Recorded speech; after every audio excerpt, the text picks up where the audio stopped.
Bab 2, Sabuk Inten. Kemudian Raden Trenggana berkata, aku dapat menerima pendapat yang berbeda. Karena masing-masing mempunyai kebenaran dan dapat memberi kejayaan pada Demak. Pengalaman kita bertempur di laut mempunyai kelebihan tersendiri, dan mungkin tidak berada dalam jangkauan yang mereka perhitungkan.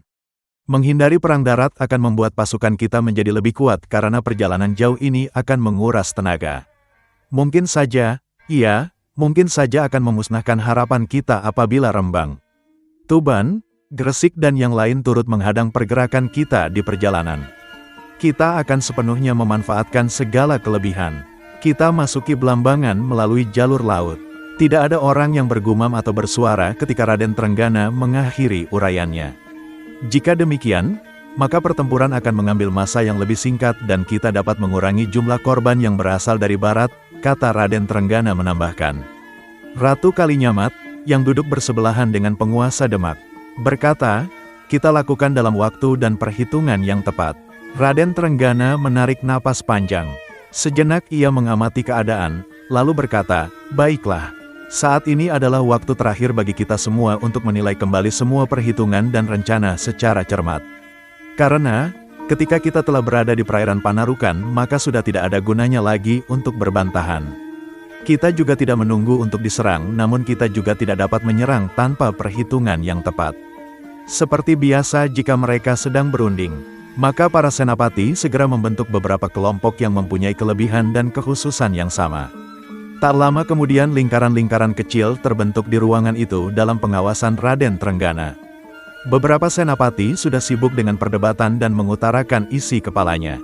Suasana mendadak menjadi riuh dengan kesibukan yang terjadi. Sebagian pemimpin kelompok kemudian berjalan maju mendekati Raden Trenggana untuk membeberkan rencana masing-masing kelompok. Dengan cermat dan hati-hati, Raden Trenggana selalu meminta alasan yang kuat atas sebuah rencana dan tak jarang ia menolak rencana yang dianggapnya berbahaya. Keadaan dalam ruangan lantas menjadi hening dan senyap ketika Raden Trenggana berdiri sambil meminta perhatian mereka. Jantung para bangsawan berdentang keras. Mereka telah mengetahui siasat yang akan dilaksanakan Raden Trenggana melalui para pemimpin kelompok. Baiklah, kita akan menyerang mereka dalam waktu dekat. Sekarang, aku minta kalian kembali ke pasukan masing-masing untuk menata ulang agar sesuai dengan siasat yang telah aku putuskan. Kapal-kapal kecil berangkat terlebih dahulu untuk menjaga perairan yang akan kita lalui. Setiap kejanggalan akan diberitahukan melalui panah api atau lontaran meriam kosong. Raden Trenggana berhenti sejenak lalu mengedarkan pandangannya. Terlihat garis ketegasan dan kemauan kuat yang memancar dari wajahnya. Lalu dengan tegas ia berkata lagi, kita berangkat 2 hari sejak kedatangan Adipati Hadiwijaya di Demak. Para senapati kemudian kembali ke pasukan masing-masing. Mereka mengulang pesan dan perintah-perintah yang sesuai dengan siasat Raden Trenggana.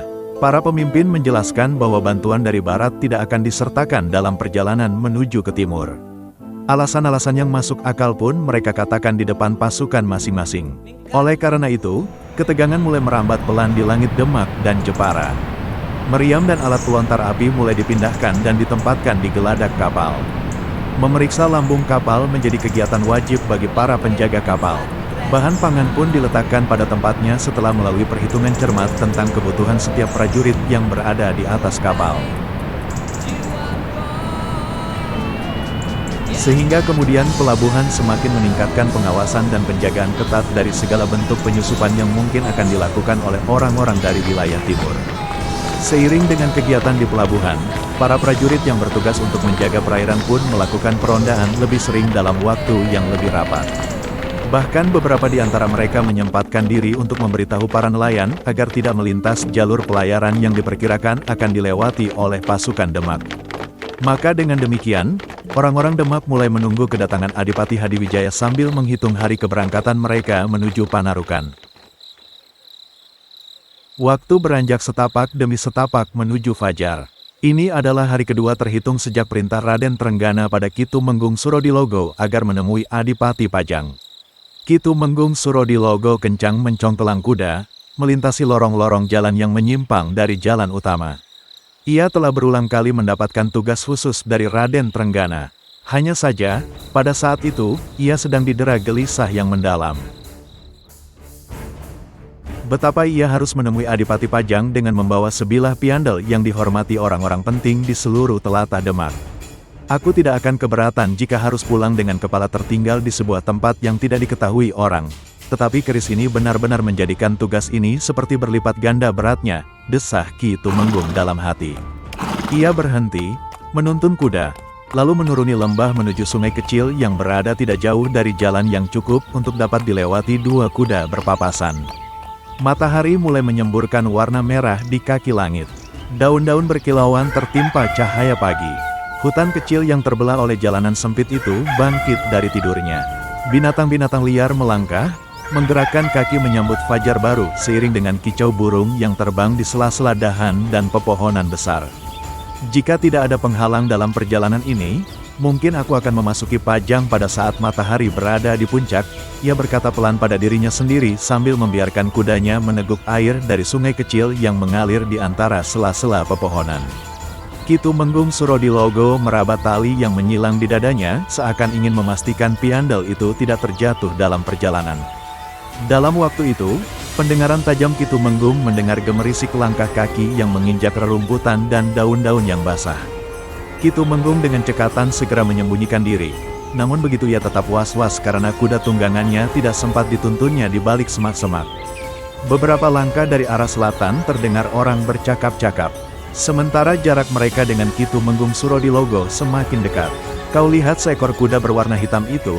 tanya seorang pejalan kaki yang memakai celana berwarna hitam pada kawannya.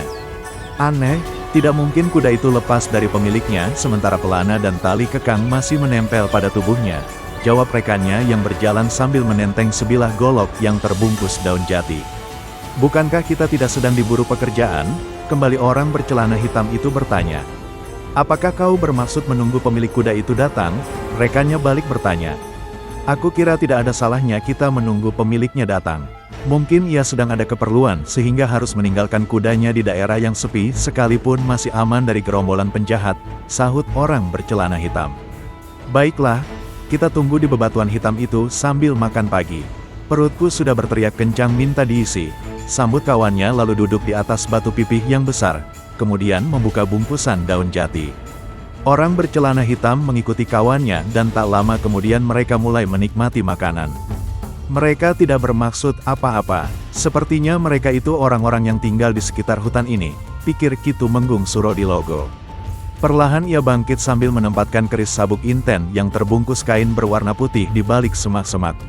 Langkah ringan Ki Surodilogo sama sekali tidak terdengar oleh dua orang yang berada di atas batu hitam pipih. Tiba-tiba mereka terkejut dengan kehadiran Ki Tumenggung Surodilogo yang mengenakan pakaian seperti orang kebanyakan. "Selamat pagi Ki Sanak berdua," sapa Ki Surodilogo setelah berbatuk kecil seolah-olah tidak sengaja bertemu dengan mereka berdua. "Selamat pagi Ki Sanak," jawab keduanya berbarengan. Lalu orang bercelana hitam itu ramah berkata, "Marilah bergabung bersama kami untuk menikmati hari dengan makan pagi." "Terima kasih Ki Sanak. Sepertinya aku mengganggu ketenangan Ki Sanak berdua yang mungkin akan melakukan pekerjaan besar pada hari ini," berkata Ki Tumenggung Surodilogo dengan pundak sedikit merendah. "Bukan pekerjaan besar Ki Sanak, tetapi pekerjaan kecil karena kami akan memindahkan isi perut Merapi ke sini," sahut orang yang memegang golok sambil menunjuk arah perut. Mereka bertiga kemudian tertawa kecil dengan kelakar orang itu. Lalu orang bercelana hitam itu bangkit berdiri dan menyodorkan bungkus daun pisang pada Ki Surodilogo. "Silahkan Ki Sanak, tidak baik menolak tawaran orang-orang yang menggemari isi Merapi." Ia tersenyum ramah. Ki Surodilogo mengambil sepotong ketela rebus lantas duduk di sebelah mereka. "Sebutan apa yang dapat kami panggil untuk Ki Sanak?" bertanya orang bercelana hitam. "Aku biasa dipanggil Ki Sarwana di kampung," jawab Ki Surodilogo cepat menjawab. Agaknya Ki Tumenggung Surodilogo sudah terbiasa melakukan penyamaran sehingga jawaban itu terdengar meyakinkan. "Oh," keduanya berdesah pelan dan menganggukkan kepala. "Namaku Ki Partani dan ia adalah Ki Wartana," orang bercelana hitam yang bernama Ki Partani menjelaskan.